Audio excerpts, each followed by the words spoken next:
Oh hey, it's Max Landis, writer of such films as Chronicle, American Ultra, and Victor Frankenstein. Hi, Mike. I'm so excited to finally be here in the film capital of the world, Milwaukee, Wisconsin. Well, we're glad to have you here, Max. Oh my God, you're Max Landis.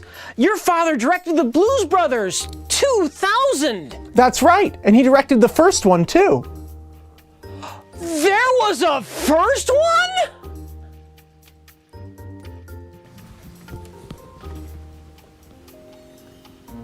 Oh no. It's Rich Evans. Didn't you die when the Showbiz Pizza Bear gnawed your neck off? I did.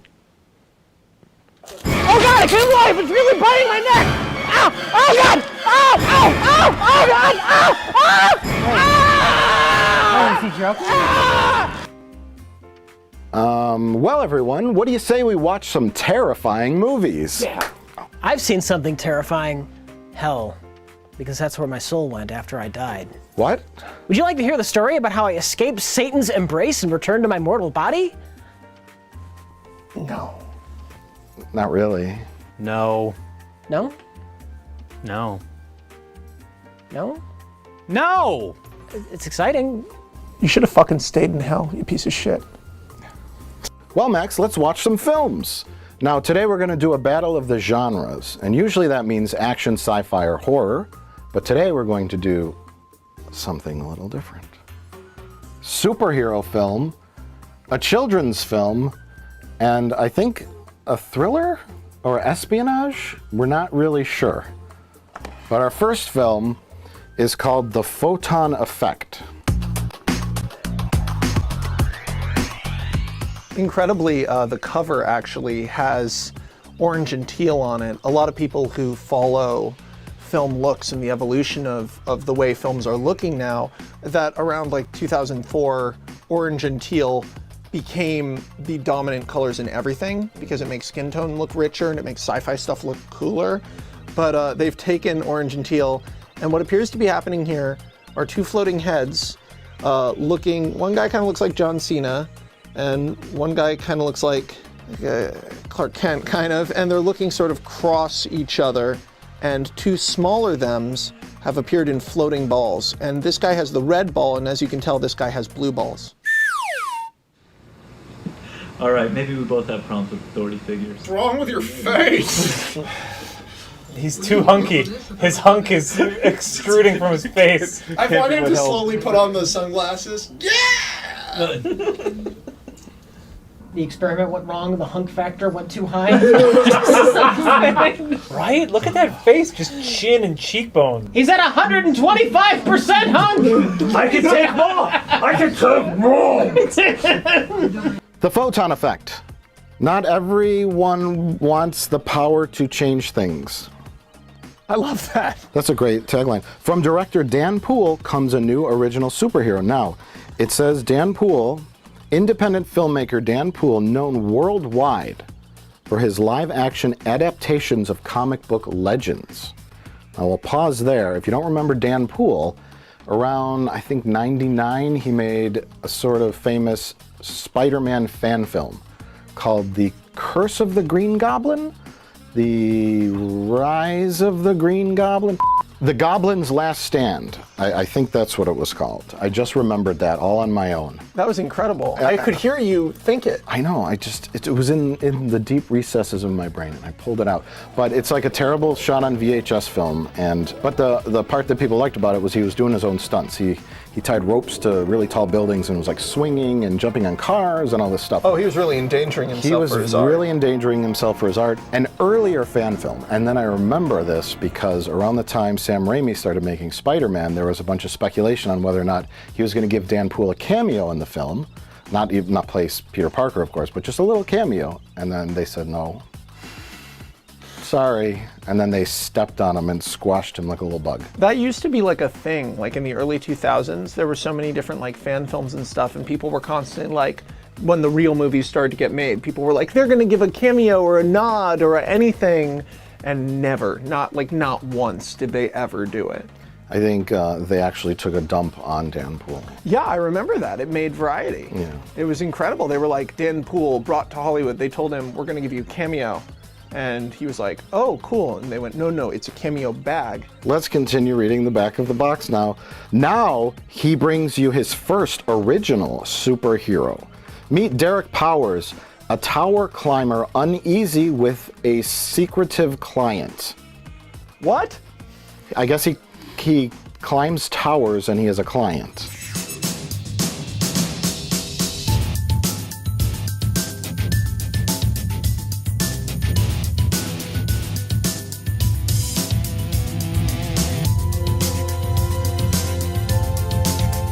This looks like the opening scene to a gay porno. Pole climbers. Is it not? Wouldn't that be great if after like an hour of the movie it just cuts to hardcore fucking? Yeah, that would be kind of great. When he and his cousin Jay are affected by an experimental technology, Derek decides to shut them down, but he may have to go through his cousin to do it. I'm so excited. Dan Poole must have hit his head a couple times while swinging around on those ropes. Look at the pose of this guy. Yeah, he's running. It looks like an exercise video. Alpha Dog Productions. Quality. Buddy. Oh, don't fuck around. Don't fuck around with the big thing. Leave your chin to hammer these bolts in. Not quite so hard. Having the best time. Knock it off! Knock it off! What if that was his new voice for the rest of the movie? That's a superhero voice. No. Oh no! What the? Who did? Oh my God. He's got superpowers now. Did he just get Doc Manhattan? I'm sorry, I'm still not over the syntax of a guy deciding to shut him and his own cousin down, but then he'd have to go through his cousin to do it. That's a really incredible grammatical fuck up. It's intentionally left vague, just so we're interested in the film, I guess. I don't know.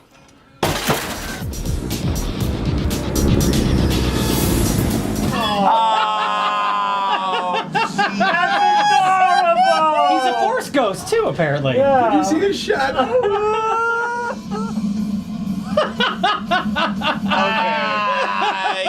Yo, come on. Our next film is How I Saved the President. You can see it's from the brand Feature Films for Families. So you know what we're getting into. It features a kid who looks like very embarrassed and kind of nervous on the cover, like he doesn't want to be there, or maybe he's holding in a fart, as well as two animals awkwardly photoshopped behind him on what appears to be a pedestal in front of an American flag. Very funny. Is this a dog? Dogs have great instincts when it comes to kids. It's too tall. If it Yeah, the dog is floating 4 feet. They cut their shot of the dog. Yes. No, it's not. It's just a bad shot. That was years ago. Remember, I was a little distraught that No, Oh, these the pets? Yeah. Someone's broken into the house and is watching him sleep. It's like Lost Highway. Yeah. Michael Myers cameo. It says, 9-year-old Max Anderson has a big problem. He knows about an evil plot to kill the president, and no one believes him. Wait, there's a Max and a J. This is getting weird. Continue, I'm sorry. I'm sure there's going to be a Rich and Double Down. So adults don't usually believe in talking dogs, Unless you're the son of Sam. but Max is certain that the tip from the would-be assassin's pet dog is a sure thing. The dog ratted out his owner as he and his human and animal friends set out to stop the sinister plan. His parents, the police, and even his bodyguard discredit his suspicion. Max has a bodyguard? When the agent Clyde, that guy, finally begins to catch on, time is running out, but they must act quickly to save the president's life. This story reminds us that doing the right thing isn't always easy, and heroes come in all sizes, approximately 74 minutes. Oh, Dr. Hauptman, is everything... Is your husband at home, Mrs. Anderson? I feel I need to speak to. What the fuck Oh, there's a is monster that? in this scene. What the fuck? God in heaven. That's the last kid who tried to kill the president. It's the old white guy from Photon. On the back here, you can see that there's a parent's guide. And I think in the discussion after the movie, we should probably address the family discussions we're suggested to have on the back. Oh, absolutely, because we are all a family. Yeah.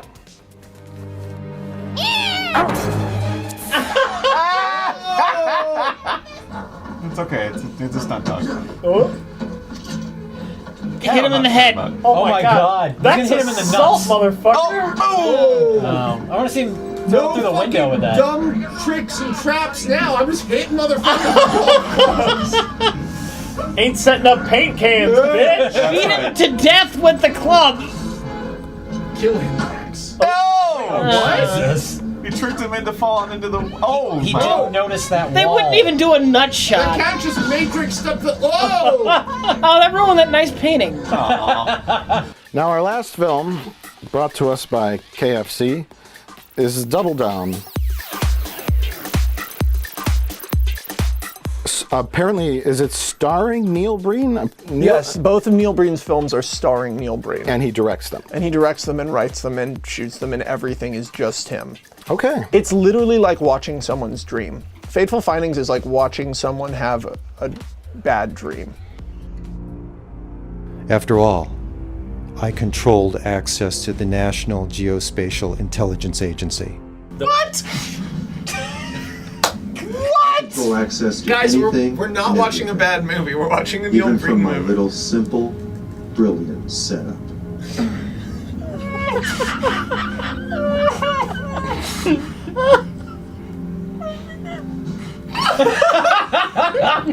Well, he's very proud of his face. He gives us no information, and he has a tiny Las Vegas sign stuck in his neck. But apparently he's just in love with himself or something. I don't know. Is that him? Yeah. Or is that an actor? That's him. That's Neil Breen. Yeah, so Neil Breen is an actor. no, all right. Read the review. Stunning desperation, 4 stars. Wow. Stunning desperation. The winner, feel like dangerously I controversial. feel like that was a review I got on Tinder once. Stunning desperation. Governments don't dare try to kill me. I've let them all know that I've planted biological bombs in 7 major cities around the world. I've also secretly notified all the major news agencies of my plan.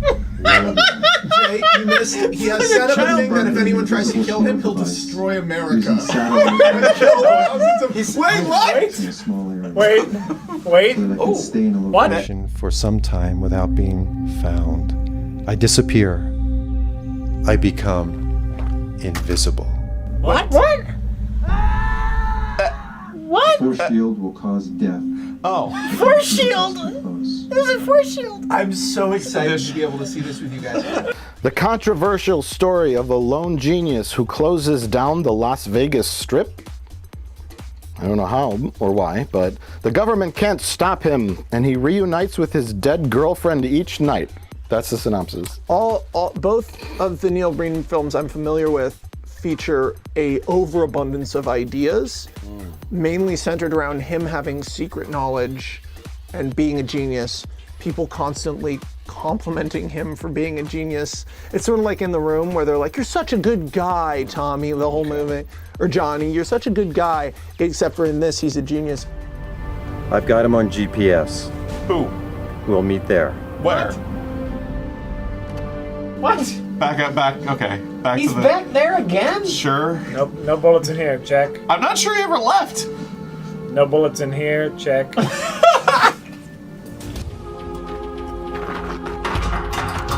Still trying to get that DirecTV? He's not even tightening anything. He's just running, like moving. I have got to see Dancing with the Stars. Oh, he broke his laptop just now. You broke the hinge on his laptop. It's just not. Oh, another trunk laptop. All right. Is he hoping that, like, by getting the satellites going, it'll make his laptops turn on? I don't know. Like he's just trying to tune in Put power. some good wrench on this. Can you run us through what's happening on the back of? Well, Because it looks like a lot. I can barely read the font. Just so, I mean, like, it's black text overlaid on an image. An edgy action thriller set in Las Vegas during a terrorist attack. A genius computer loner takes control of the city and the attack as he fights with his fits of overwhelming depression and obsessions with love and death. Are you scared? Because you should be. Bang! Neil Breen. Now, let's make some predictions. Do you think they film anywhere near the Las Vegas Strip? Or just show a picture of it? You know what? I think it's going to be in the movie. You think so? I think Neil Breen is crazy enough and doesn't understand permits. Okay. And this probably isn't any kind, there's no kind of union involvement. There's probably no kind of production company involved. So I would be unsurprised if he just goes out there and steals shots. I'm going to predict there's a shot of him walking down the strip and some guy holding the camera secretly, and it's like, you know, really terrible looking. And then the rest of it is stock footage or stuff he shot from a hotel room window. I mean, we should be so lucky. We'll see. We'll see. Double Down just went down. Dude, that's why I wanted to meet you, man, because you're funny. I didn't find that funny. No, that can't be. Look at all that tuna. Oh my God, so much tuna. I've got to take this other call. Wait, he's got another call. He's got a call waiting. How do you A know? slow motion shot of a shadow in a car seat. Where is he? Oh, Who is it? what's happening? Yes, what are the answers to any of these questions? Oh my God. Oh, the rock is in the tuna. There's the magic rock all along. That's the rock that cures brain cancer. It was in a tuna can. Of course. Where else would it be? Where would you keep it? Shooting the people in I the don't butt. know. Where's his vest with his medals? What is going on? Why did he fall on the ground? I can't go on with this. Can't do anything. What? What the fuck are you doing? This is an outtake. Man, I love this country. My country.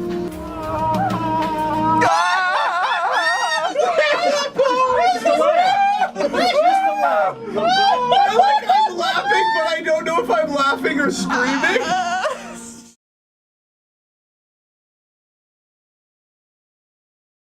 We have to pretend that we're talking about things. I love small Part talk. of the, What I love about it is that it's small. It's very small. You can fit it anywhere. Yeah, you can put it in your pocket. Yeah, stick it in there. Like you put worms in your butt. Apparently that's a thing that I didn't know existed until today. Which is out of touch with the homosexual community. I think that's the case, yeah. Early bird gets the worm in their ass. Yeah. Well, we watched 3 movies today. This is, I guess, a Battle of the Genres episode. A very different battle. A very, very different Battle of the Genres, but we watched them with our special guest, Max Landis. Thank you, Jay. I'm so happy to be here for you guys simultaneously jumping the shark and selling out. It's thrilling, but you want me to be Scrappy-Doo? I'll be your Scrappy-Doo. Here I am. Before we get into this, I feel so much closer to all of you. That's what Best of the Worst does, yeah. I feel like we have a sacred bond. I feel like we were in a foxhole together. It's like a boot camp. Best of the Worst. Bad movie boot camp. Yeah. It brings people together by tearing other people apart. Yes, absolutely. Well, it was 3 different emotions, because at first it was like, haha, we're having fun watching a bad movie. Then it was like, this movie's really bad. And then it was like, the end of 2001, what's happening to my brain? Like, that was insane. It was all stupid's bukkake all over all of our over faces. everybody's That's face. click the link here to find out what he's talking about. Oh my God. First movie we watched is called The Photon Effect. Max, can you explain the plot of Chronicle .5? Well, it's interesting. It's interesting because I compared it to Chronicle while we were watching it. It fucking sucks. But the thing about this movie... What, Chronicle or The Photon Effect? Probably both. Okay. The thing about this movie that was really strange for me, and I brought it up repeatedly during the movie because it was like blowing my mind, was it's a terrible movie that contains a couple of really cool choices. It's about a guy and his cousin who are electricity repairmen who both get superpowers in different ways. They're constantly up on poles. And they're up on poles and they kind of fight a bad guy maybe, and then one of them gets fart powers. There's a lot to unpack here. But the thing that's interesting about the movie and the thing that stuck with me is that there's a character in it who at the beginning of the movie you go, oh, one of these guys is gonna go good and one of them is gonna go bad and it's gonna be that thing. And then that doesn't happen. There's a character in it who's a self-destructive alcoholic who, throughout the movie, is true to that, is a self-destructive alcoholic. So if it was a better movie, the idea of a self-destructive alcoholic gets superpowers, he never turns bad. Yeah. They act like he's gonna turn bad, but then whenever you think he's gonna make the evil choice, he just makes a bad, impulsive, destructive choice.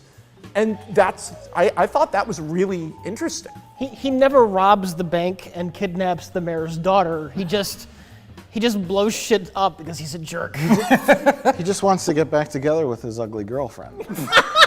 As far as the general plot, though, there's a bad laboratory and there's a good laboratory. The bad laboratory wants them to put giant spools up on cell phone towers. Yes. And For reasons we'll never know. But the spools keep falling off. They keep falling off. or exploding and causing superhero powers, unrelated superhero powers. But there's these guys that wear BMX Pads. Yeah, safety padding. Yeah, and at first they're doing like a heist in the opening. Remember the opening title? They're doing a heist and it's a comic book. It's done and it in keeps like going into like comic mode, but there's like, you can't tell. It's the weirdest way to start a movie because just from frame one, it's like, what the fuck is going on? Yeah, we don't know what's happening. And then the guy goes, do you remember when he shoots the laser little out of pew-pews out of his finger.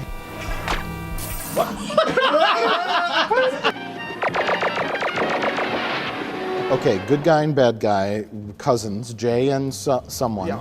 I thought they were going to both get these power suits and fight each other. It turns out to be more character-driven than that. It's super character-driven. Which is weird because it's not horribly written, it's just horribly made. Oh my god, it looks like the Amazing Bulk. Jesus Christ, really? Kool-Aid Man was here. Oh yeah. The story choices are just bizarre, but they're so bizarre that they almost work.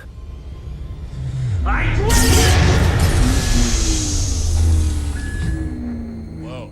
Well, that was my favorite part of the movie, was that the evil corporation is like, we'll use this guy we can manipulate because he's a stupid, destructive idiot and give him powers. But then they give him powers and he's like, I'm a stupid, destructive idiot. And the evil corporation is like, oh, this is already out of control. Yeah. What were they And then he smashes apart their cardboard set. They were planning to give him more and more power. You're clearly a problem. Half the movie is him sitting in that chamber. Give me power! I wanted them to steal the fucking Hope Diamond. You know, like just do something that's clear Or at and least understandable. Steal technology from the other science place. Anything. Nothing made sense. There are no stakes, but there's so many weird choices. Like, do you remember the tube?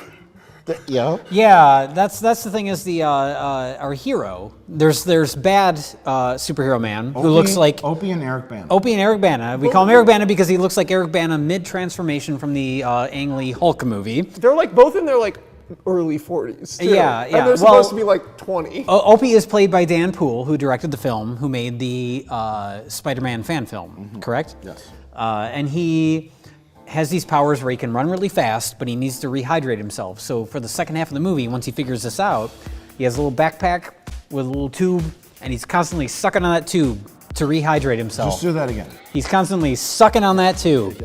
Why did you want me to do that again? By the way, not only is he sucking on his tube, he's also sucking on someone else's tube. Well, And yeah. at one point, he's like trying to like offer everyone around him. Yeah, there's like, constantly like just nothing but tube sucking. Well, he wants, it's filled with his protein. He's just offering his protein to other people. Okay, so he's like protein. Yeah, Protein. give me I need some protein. protein. Yeah.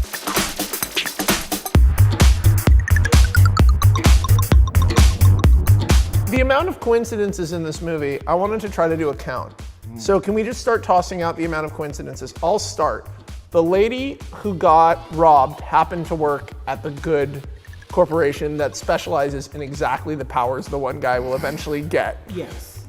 Cousin of the bad guy who gets superpowers also happens to get superpowers in a completely unrelated incident. Well, okay, that's like 3/4 of the way through the movie, I was right? going to say the one guy happens to have a unibrow and was wearing sunglasses that remove your unibrow once you take them off and on. Yeah.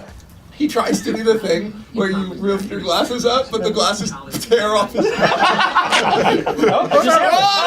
Oh!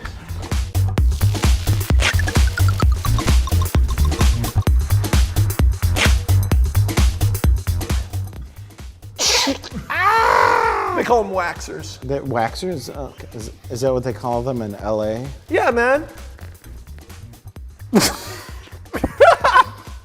We don't have those here. We call them bubblers. How about those hospital visits? Oh my God! Oh yeah. These people are in the hospital more than Charlie Sheen.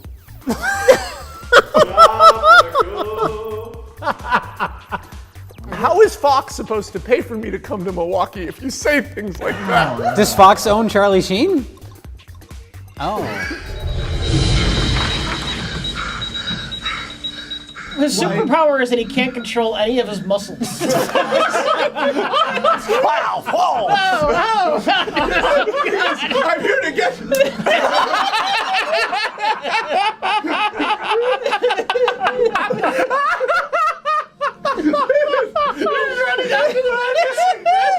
His fighting style, it's too, I can't figure it out. Well, our hero, Running Man, Force Ghost Running Man, he gets in the hospital. He gets hospitalized. Why is he hospitalized the first time? Because he falls off the antenna tower after he gets zapped by the He breaks his hand. So he gets superhero powers and gets hospitalized, and then he's like, "Fuck this! I can be mildly fast, so I'm gonna leave the hospital." Well, and he puts on his clothes. He puts on his clothes, but he doesn't zip up his fly. He's just like, eh. I didn't I guess notice I'm that dressed. detail. Well, you weren't looking close Okay, enough. weren't you literally yelling "zip up"? Zip up! It was like right in the center of the frame. Why are you looking at his fly? Because it was right there. Because he's gay, Mike. Leave it alone. Wait, which hospital visit are we on? We're on hospital 2. No, the second one was after he chases after the motorcycle guy without the backpack. Yeah. Oh, is that? Yeah, Oh my, He oh goes my to God. hospital. People are in hospital beds like a total of 8 or 9 times. But there are also hospital beds within the scientific laboratories as well. There's lots of people laying in beds in this movie. There's one scene in which both of the leads are in beds next to each other. Yeah. I love it. There's a scene where there's a motorcyclist being chased by the police. Okay. So they show a cop car, except for the motorcyclist is just going next to it. And you realize that on that day they drove around until they found a cop car, drove next to it, and then in post add the flashing lights. We haven't even talked about Michael B. Jordan, tiny Caucasian, and fake De Niro. We haven't even mentioned them. They're security guards. Because when the cousin goes to see his ex-girlfriend at the science place, they show out and they try to escort him away. And then That was like one of my favorite scenes. Was the guy, this character who you're like have heard is sort of a destructive guy. Like, you know how in Ant-Man they keep fucking saying like, you're a bad guy, you need to get better. But you never see an example of him being a bad guy. He just seems like nice Paul Rudd. Well, like, a thing that I actually liked in this movie was he shows up at his ex-girlfriend's job, driving drunk, attacks a security guard, and is like, just come out and talk to me for a minute. And then supervillains, Laserman, go like, fuck off. Yeah. Which honestly, like in any other movie, it would be like, good, that guy's a drunk asshole. Yeah. And then they decide to give him superpowers. Well, that's after they shoot his car into a cartoon.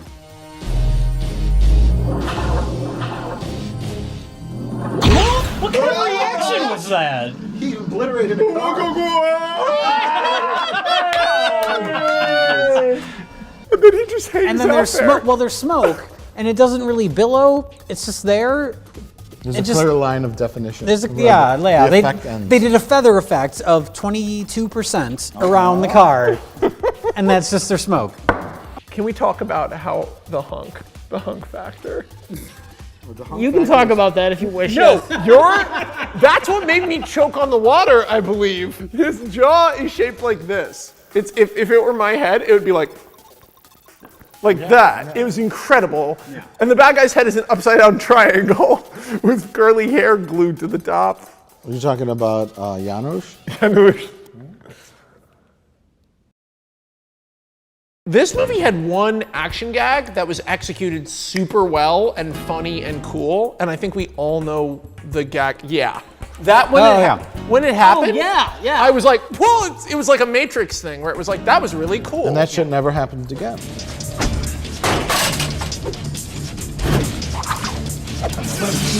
Whoa! Oh, okay, so there's that. All right. It's an energy thing. Yeah. Oh. Hey! Cool. He just knew he could do that. Yeah, it was cool. I like that. That's his other superpower. That was a cool moment. Yeah, and nothing cool happens again. The only other cool powers thing that happens is the fart attack. I guess when you're in a position of power, you can do anything you want to other people, can't you? Like this. Oh, really? It's my fart ray. He sucked the fart out of him. He put a fart in. That sounded like Like the brown thing. that was a fart The ray. fart ray. He definitely just made him shit himself. Well, he doesn't go. What happens is He runs off camera and he's like, I just shot my. And no, there's a fucking fart noise. Is there a fart noise? There's a fart noise! Like that! He goes, it's a wide shot of the car, the cop goes, he goes, pew! Like he shit his He shot his pants! Okay, well, if there's a fart noise, then that's a better example of later in the movie. He does it again multiple times, and that's where we were just like speculating. He's just making everybody fart. Well, no, we were not speculating. We all had seen him make someone shit Okay, their I was pants. speculating because I did not hear the fart the first time. To be fair, some of the later times it was me making the fart noises. Yes. No, we all. Incredible research. Oh. Wait. Uh-oh. Wabba-da-da-da-da. Let's get you some fresh What did you call the two heroes? Blue Streak and Brown Nose. Yes.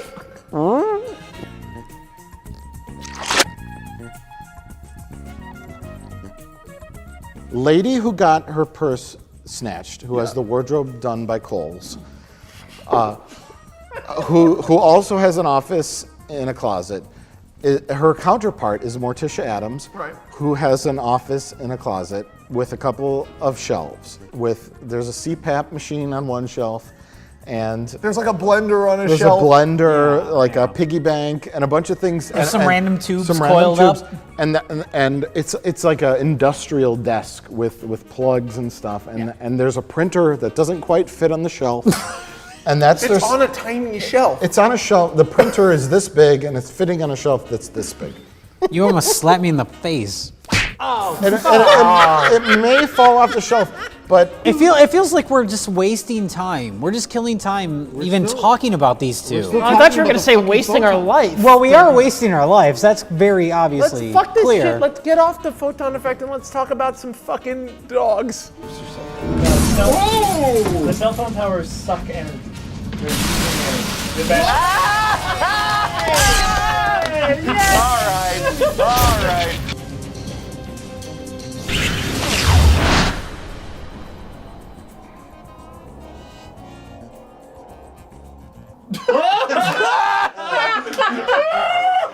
Oh, honey, you're the worst. That was terrible. These powers that we've given them, what do they do again? What was that? I don't even know if we finished talking about this movie, but we finished talking about this movie. And now we're on to How I Saved the President. Mike,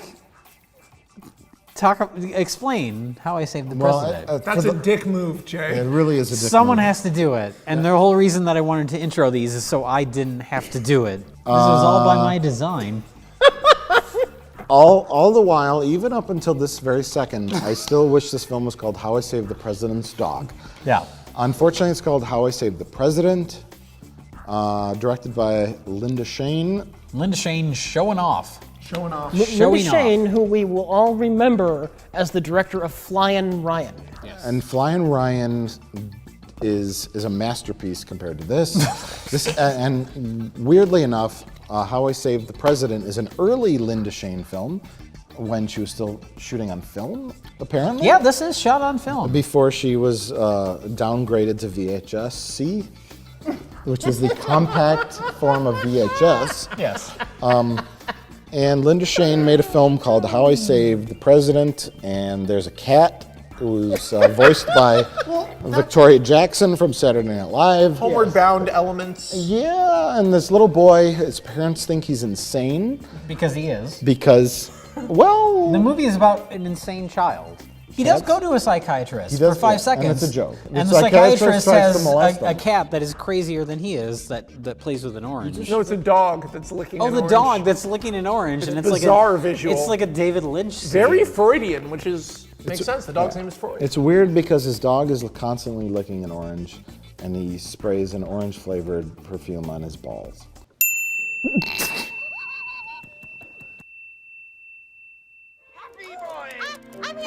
I'm here too, Max! This movie isn't even listed on Family Films' website. This movie doesn't exist. Just so we're clear, midway through this movie, all of the actors are going to turn and look directly at us and start bleeding from the eyes and mouth. And one of them is going to say, "Now you will kill the president." What if this is haunted? What if what we're watching is fucking haunted? You guys, did you think about this? The movie ends, we get calls 7 days.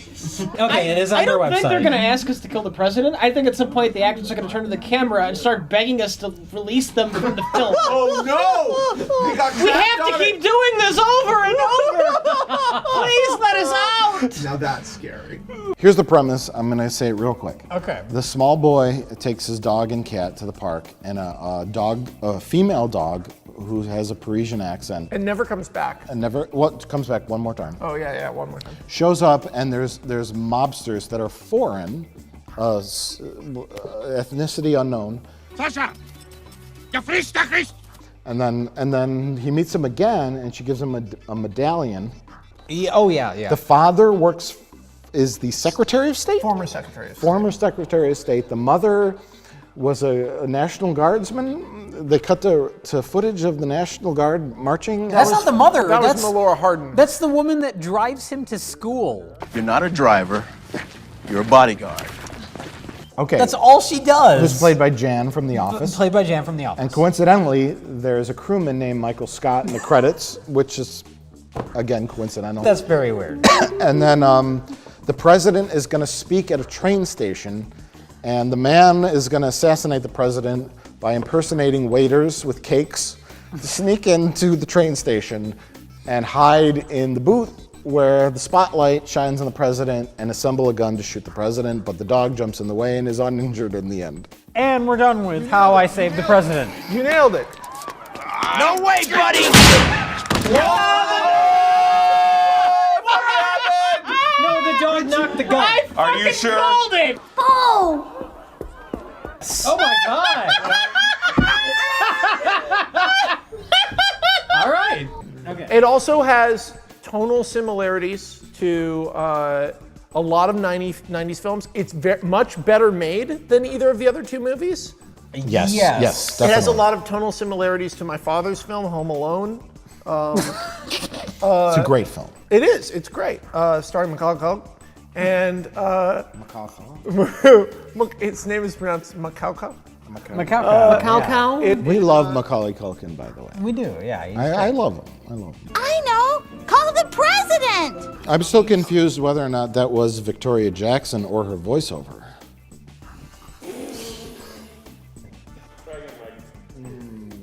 You're like the beginnings of a joke, but it doesn't quite work. It's not quite there, yeah. The cat would need to be like huge, fat, and disgusting. And have horrible political views. Can we talk about how we wrote a better movie in our brains as we were watching this? Yes. Which is that the movie would have been better if it was told from the perspective of the kid being told to kill the president by his dog.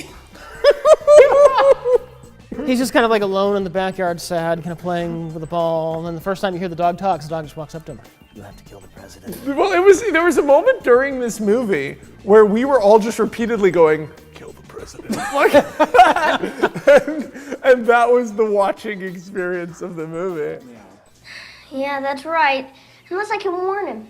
But it would take a genius to get me out of here in time. Genius? Yes, genius. Well, then you are in luck. Now, Oh, that's cute. It's cute. It's great. It's a kid's movie. Genius. I approve of the bird reverse psychology. By the way, the Rich Evans, you have it on film. The Rich Evans end of this movie call. Is the dog gonna jump in front of the president and take the bullet? Oh God. No. Can only hope. Oh no. That won't happen. Oh, yeah. That the dog jumps in front of the bullet. By the way, a dog eats a bullet from point blank range. It's fine. Doesn't even need a bandage. Doesn't even need a bandage. Doesn't even need a bandage. Nothing. Maybe it's, you know what? Maybe it's the replacement dog. He We died. don't want to tell the little kids. He that died. the We dog don't want to fucking tell. died. We don't want to tell Mac that that's the dog he talks to all the time. Yeah, It'll yeah. fuck him up if he thinks that dog's. Just buy another one. It's the final proof that he's crazy is he doesn't know. Yeah. Why do you have a weird voice? I'm your friend Max. Did you remember me? Max is the kid. Max is the kid. Dude, it's the kid from Jumanji. Oh, yeah. We think. No, we know, right? confirmed? Didn't we confirm that? Kid from Jumanji. I don't know. Confirmed for Jumanji. But anyways, on the back of the box, there's Yes. a parent's guide for family discussion. Okay. And since we are all a family, And we have now watched the film. we have now watched the film. We're going to go through it. Number 1, Clyde. I don't know who Clyde is. Clyde is Melora Hardin from The Office. Why does she have a man's name? Because she's tough. And in the 90s, you couldn't be tough if you weren't a man. That's not a very progressive attitude. I just want to say, stop being so fucking gender binary. It's possible she was a man who just dressed and identified as a woman. Okay, that's fair, yeah. They had a problem. Whoa! Illuminati confirmed. What have you done that you didn't want to do, but did anyway because you knew it was wrong?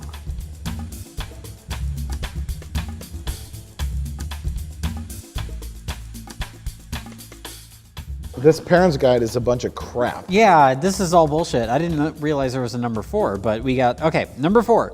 Clyde, Jan from The Office, jumps in front of the president to save him. Did that happen? No. Yeah, she knocks him on the ground. She does jump in front of him. The but it dog doesn't did more. The the dog did more. because the dog actually took a fucking. How do you remember this? Because I watched the movie. What can you do to help protect your family? Jump in front of the fucking president. Well, maybe jump in front of my family. You know what that is? That's bullshit to try and make this worthless movie looks like it has some kind of moral value. Exactly. It's a framing device to make parents buy it and show it to their kids and be like, this was a worthwhile choice. When in reality, Yeah. Like there's some kind of lessons you can teach your kids from it by looking at the back of the book. Right. I could do the same thing with like Taxi Driver. yeah, you can do the same thing with any movie. Travis Bickle tried to shoot the senator. Was that wrong? It reminded me of another movie that has really really sort of well done, professional-esque seeming cinematography, but is just a transparent piece of shit. My father's film, Mac and Me. And where you... A film about Macaulay Culkin and the alien? Yes. Mm-hmm. Well, no, it's my father's film about Macaulay Culkin and me. Okay. How did Max Landis die? Well, he said too many stupid things in a row. And he had a brain aneurysm in Wisconsin. Okay, back to it, guys. Oh, wait, I want to say there was a lot of getting out of cars in this movie.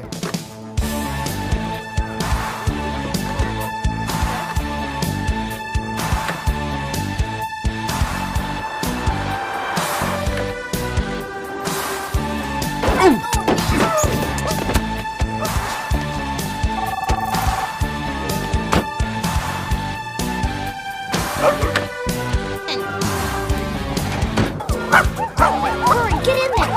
Oh, Max, I missed you so much. Let's go!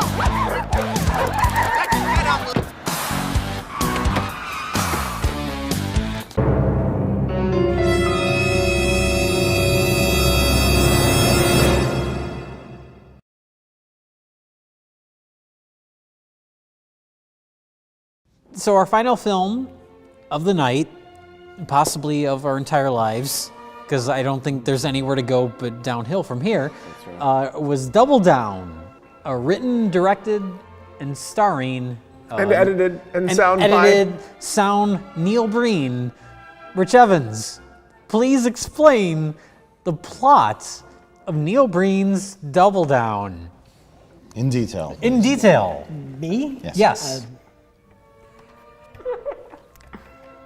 You're looking at the cover like it's gonna help you. There's no help for you there. It's just his face. I'm gonna say his face really kind of conveys everything. There is no God for you now, Rich Evans. Neil Breen stars as Fantasy Neil Breen, who is the world's greatest secret agent, soldier, hacker, computer scientist, biotechnology developing terrorist with magic cancer powers. Given to him by his rock. Given to him by a magic rock, given to him by an old man that he finds in the desert, and he's going to use his secret agent, bioterrorist, hacking powers to... Is he good at that stuff? Well, he's the best at that stuff that has ever been. And he's going to do that to buy and spread anthrax, to threaten Vegas. What will he do if they try to stop him? Because I need to think about this. God damn it! You can't just interrupt me like that when I'm talking about a Neil Breen film. Vegas, terrorist attack, which he's going to start. He's the best, and he's going to stop. He's stopping the terrorists that he started. How good is he at this stuff? Because his dead wife would want that, because they had to kill the wife, because he's too good at his job. We'll always be together. Rich, do we see his ball sack? If they killed him, they can't kill him, because if they kill him, then he'll kill everyone in the country. So they can't kill him, so they kill his wife? Yes, no, do we see his ball But sack? not his family that we meet for one scene. How good is he at this? He's the best at this. Do we see his ball sack? Talk about his ball sack. Yes, we see his ball sack. We see his ball sack. He's the best. He has the best ball sack. I'm sorry. I'm so sorry.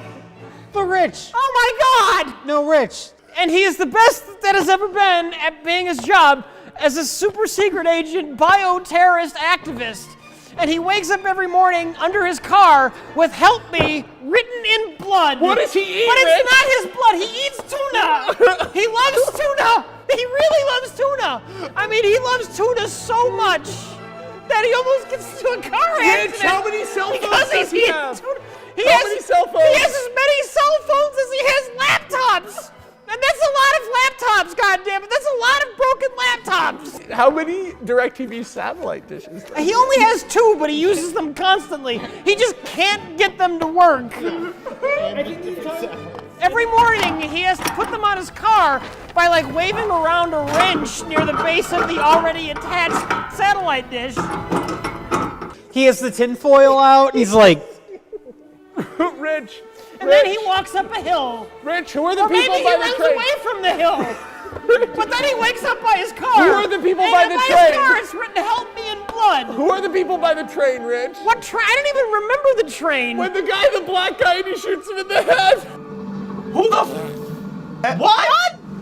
Hey!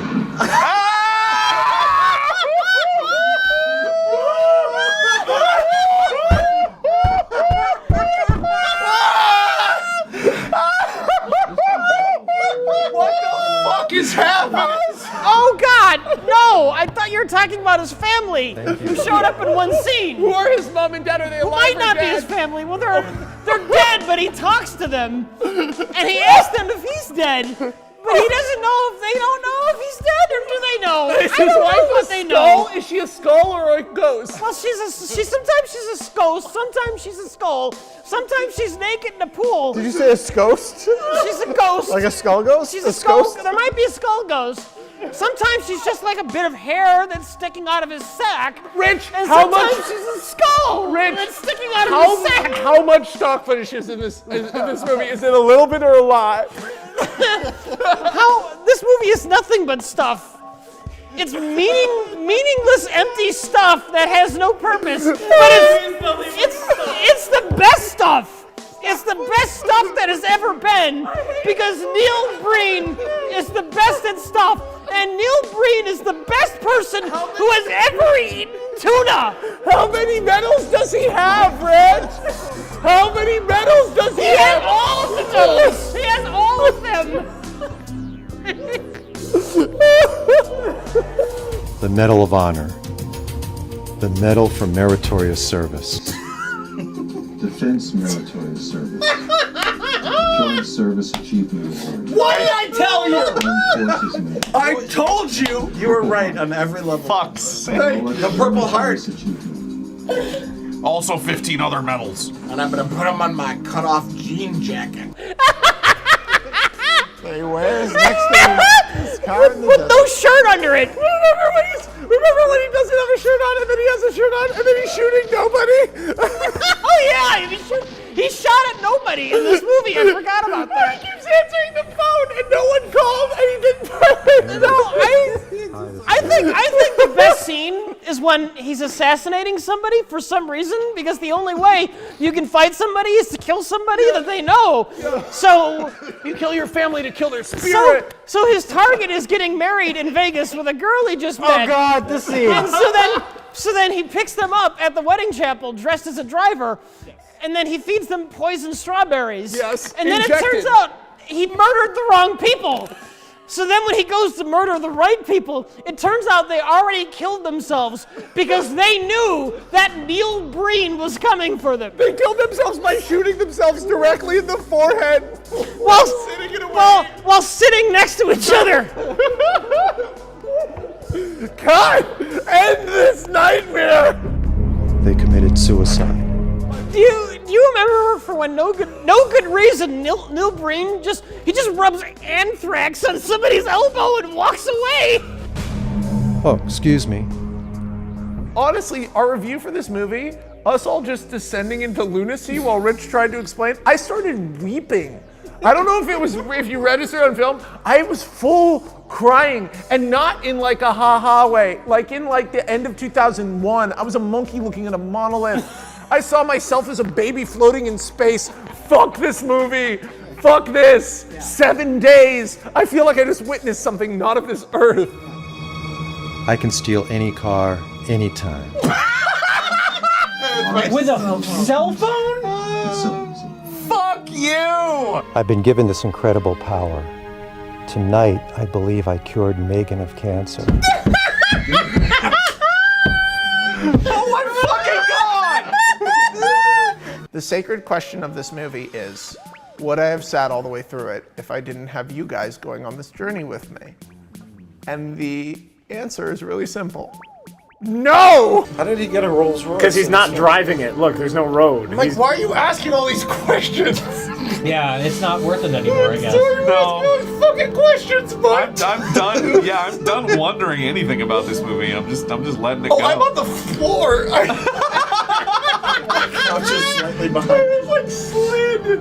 I have to say, after surviving 30 plus Best of the Worst shows, Sure.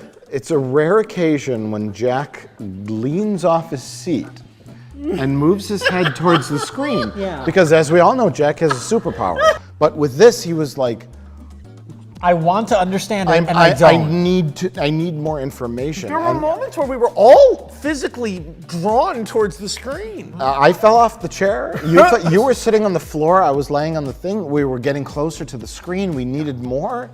The movie, it's incomprehensible. It's literally incomprehensible. The question is, did it make sense to Neil Breen when he wrote it? Yes. Because he's a crazy man. Well, it's the Ed Wood hyper sincerity mixed with the David Lynch, I'm making this movie for me and no one else. Yeah. Like all of his like weird political statements during the movie that are literally just him talking directly to camera, just like, this biochemical warfare, we live in a good pour there, Mike. It's all head. It's all head. There's so much to say. It's a complex masterpiece. It's Alejandro Jodorowsky plus David Lynch plus a 14-year-old who just heard about, like, it's like Holden Caulfield wrote it. Like, yo, man, the world's fucked up, and it's lucky that I, Neo, am here to save the world from everything. It's, oh, Jesus. Oh my God, just looking at it is giving me weird flashbacks. It's like holding Caulfield Road after a traumatic brain injury.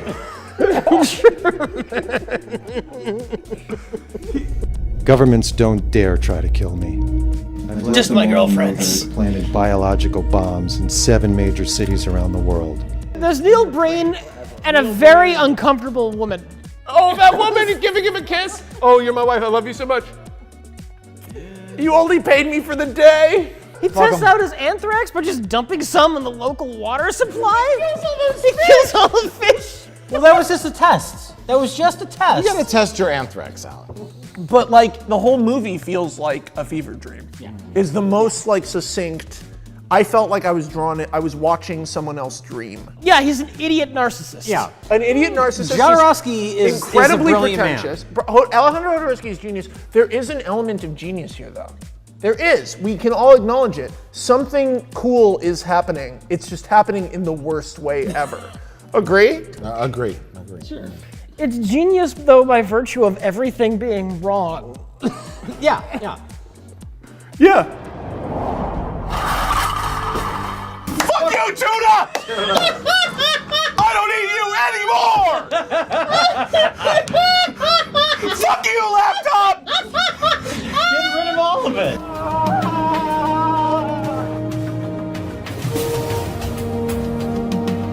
Which movie is the best of the worst? Rich? Oh, best of the worst is the fucking Double Down. Double Down defines best of the worst in a way that it maybe never has been defined before. It is the best at being the worst. Okay. I guess that's skipping right to me. I'm complete agreement with Rich and Max. Double Down is the epitome of best of the worst. Okay, here's the question, because I'm going to say Double Down too, of course. Is Double Down the best thing ever on Best of the Worst? Is this the most amazing thing we've ever watched? I'm going to say yeah.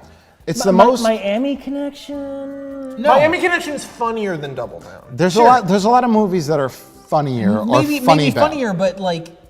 Okay, as far as we've being weird and never, bad? Yeah. ever seen anything like this. Okay. So, Rich, which film would you destroy if you had the option? My president's dog.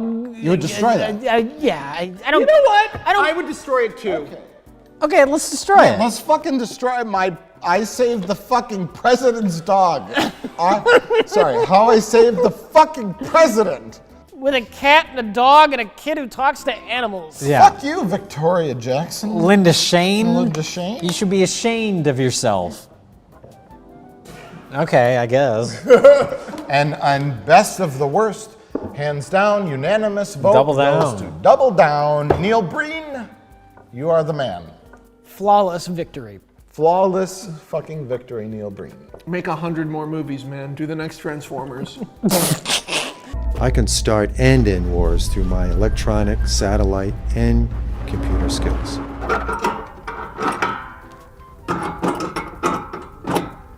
Okay, I'm taking this to Hollywood. Oh my God, Max Landis just left. Hollywood? Oh my God, he just got on a plane. There you go. He forgot his luggage. Let's just sell it on eBay. But he took a plane, didn't he drive here? That's his car. Well, it's your car now. that's Yeah. weird. There's 2 DirecTV satellites attached to the back of the car. Is the back seat full of laptops? And a bunch of fucking tuna cans.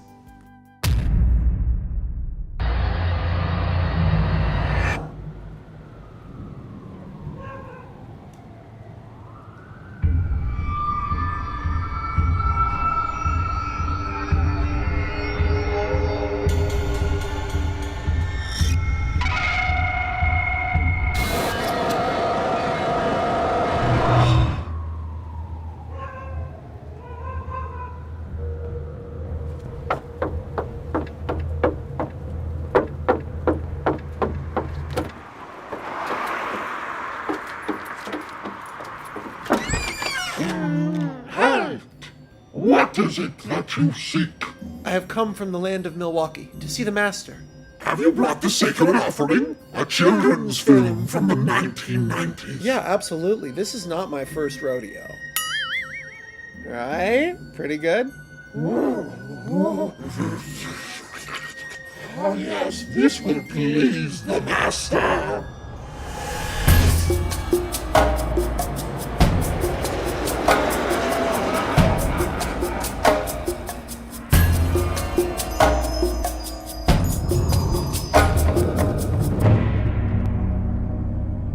What tasty treat have you brought me, my angel of darkness? How I saved the president, Master Culkin. Semi-recognizable child star from the 90s. So pink, so fleshy. You know my ways. Absorbing children's films from the 1990s is how I keep myself forever young. Yeah, no, I know that, Mac. I've actually never been this far into Glendale before, so I... Whoa! Hi. Oh, Master, what is this about? Now witness the becoming. I will be born again!